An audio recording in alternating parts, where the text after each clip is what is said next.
2014 may not have been the most exciting year for blockbusters, but it was an amazing year for horror games.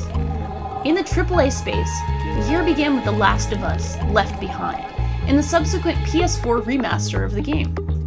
Later, PT surprised just about everyone with its terrifying real-world gone horrible setting and first-person haunting.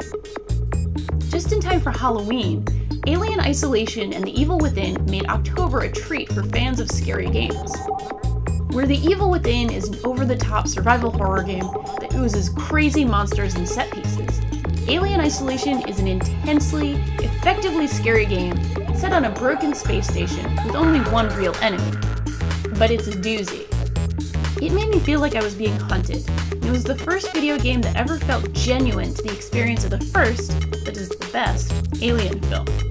It was also the riskiest, boldest, most interesting AAA game I've played this generation. Alien Isolation does owe much of its gameplay inspiration from indie horror games, which continued to innovate and take gameplay gambles throughout the year.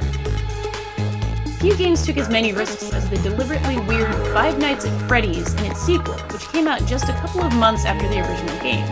It takes cues from FMV games, requiring the player to switch between video screens in order to avoid its cheerful, maniacal, murderous automatons. Games like The Terrible The Speedwell, The Forest, Among the Sleep, Never-Ending Nightmares, and Daylight all took serious narrative risks.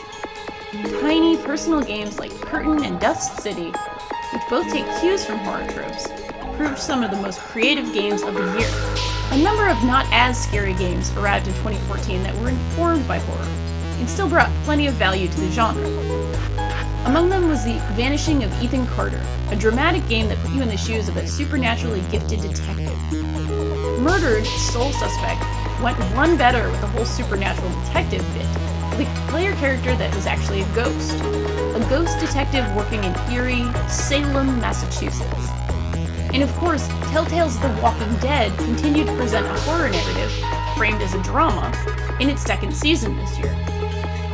There was something scary, supernatural, or just plain creepy to play throughout 2014. And better yet for horror fans, most of these games are actually really good. I can only hope that the genre's popularity continues to grow, and that designers continue to play with the form in the coming years.